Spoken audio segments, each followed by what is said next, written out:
Okay, so we've had all this makeup drama going on like the last week, maybe 2 weeks. I don't remember.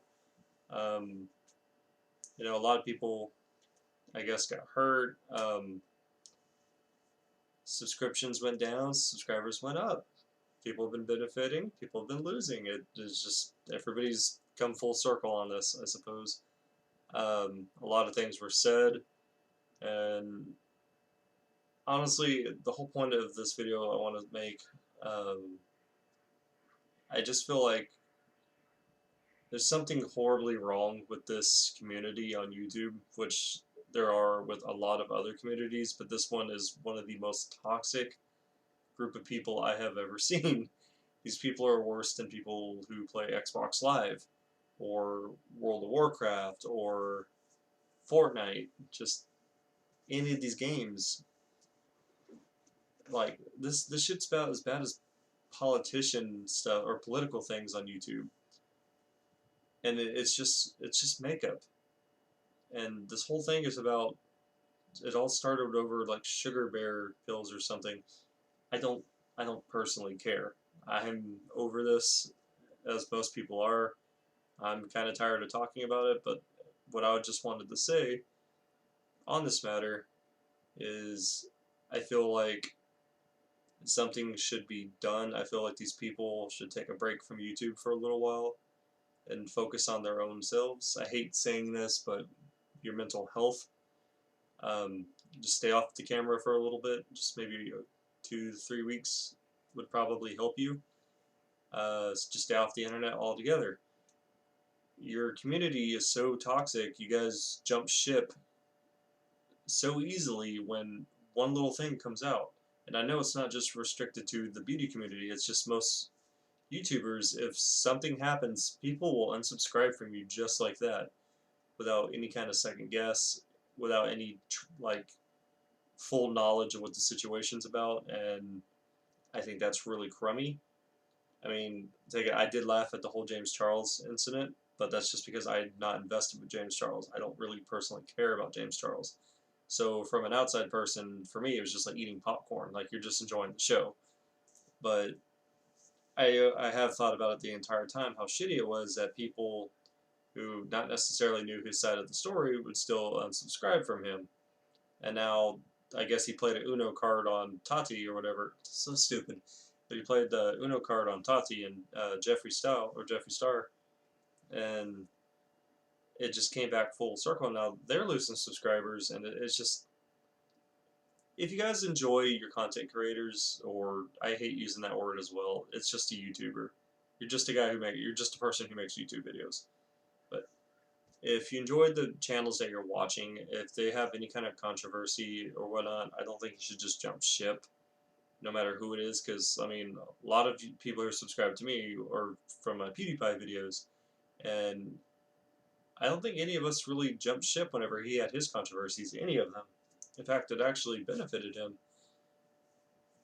But that's just what I'm trying to say. This is Michelle Phan, by the way. This is the only one I ever respected, because I don't think she's ever had any kind of scandal. And she wasn't really into the whole drama scene either. And that's another thing. You guys, I think the part of the problem with your entire ordeal is you guys are so competitive against each other. You're just trying to outsell the other one, and I guess I get it, because YouTube could be used as like a business kind of standpoint. But I don't think you guys should be doing that. You guys should probably be trying to help one another, or just not collab at all and just stay out of each other's business. And the whole caddy thing and the drama, and I got receipts or whatever, because I been thinking that was stupid too, because Jeffree said, oh, I got receipts, and it was like the next day he didn't have anything, because my girlfriend was telling me about it when I got off work. I was like, you probably didn't have any to begin with. It was just stirring up more drama.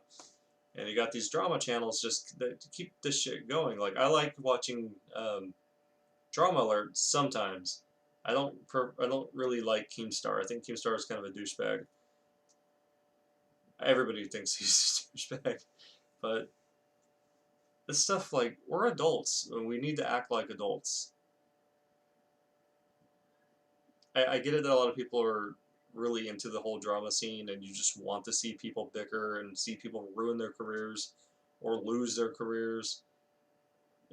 I don't think that's healthy, and I really don't like how my website has become what it is, and it makes me really think about a lot of stuff that I do on this channel because I say a lot of bad things, and if my channel ever did get big enough in the future, I know a lot of this shit would be held against me, which I would probably just be like, I'm sorry, I'm not going to make any kind of public statement. I would never make a public statement over it because I think that's kind of dumb. I would just be like, all right, I'm sorry, moving on. Wouldn't leave town or anything like that, but you guys, Tati, Jeffree, James, I think you guys just stay off social media for a couple days, reflect on yourselves, go on vacation, go to the beach, go to Disneyland, um, leave the country, go somewhere you've never been before, explore, just take some time for yourself, forget about whatever the fuck is on Twitter or how your businesses are doing, because, I mean, honestly, they're probably either doing good or they're doing really bad right now because of this whole controversy. And just, like I said, just focus on yourselves, man. Like all of you guys need to do this.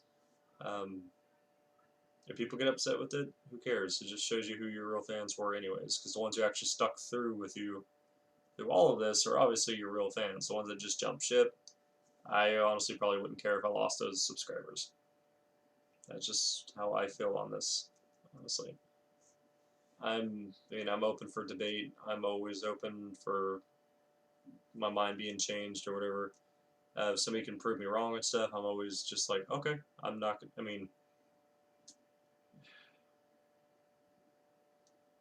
it just makes me worried. Like, I really stop and think about this because, like I said, I've been laughing about this, but now that I'm really thinking on it, this is a 19-year-old kid.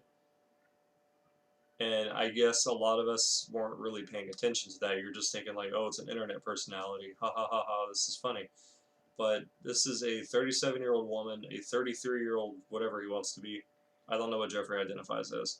And then you got a 19-year-old, I guess, virgin child who went through all of this drama, and it, what made it worse is really the community. The community is really what got on it, because a lot of people just started making up bullshit about James Charles, which I don't really like him, but I don't think it's cool that somebody would do that. You could really ruin somebody's reputation to the point where they can't do anything with themselves.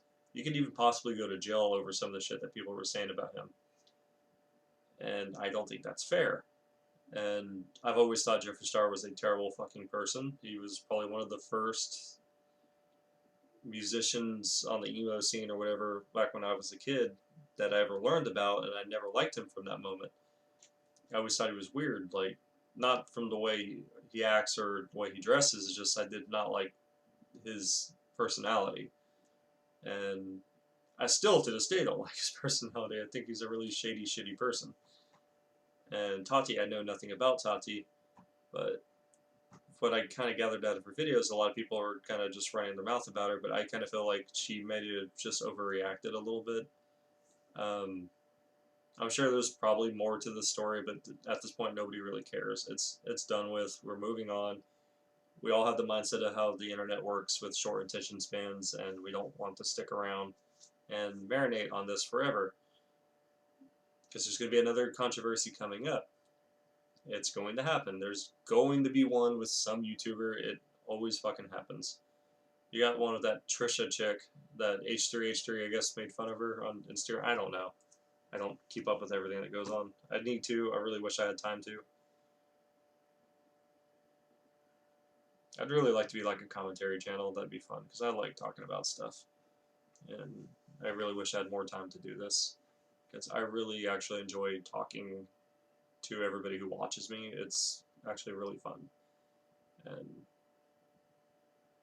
like, I work all day and I don't really get to talk to anybody until I come home. So, yeah. But, or maybe the fans too, like, for the beauty gurus, just stop being so competitive. Work together, or just don't operate within each other. Stay away from each other. Don't collab. Don't do nothing.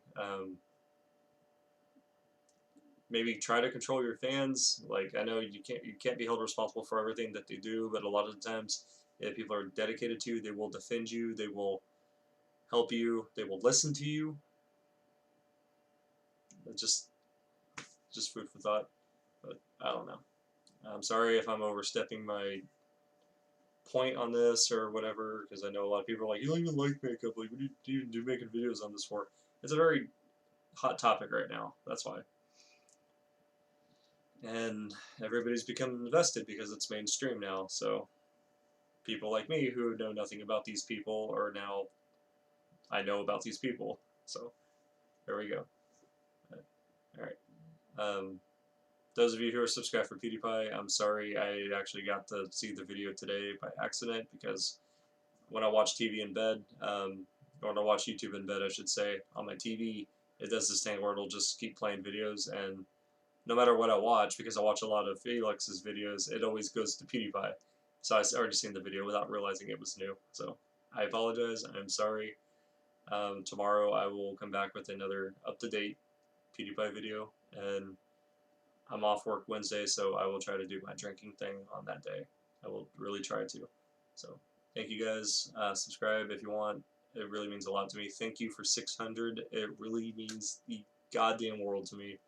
To me, that is a big fucking number, and I never thought I would actually get that high. Especially since I've been making videos for so long, and I never, ever, up until recently, asked for anybody to subscribe. And it's really cool. So, thank you. And you guys have a good night. Goodbye.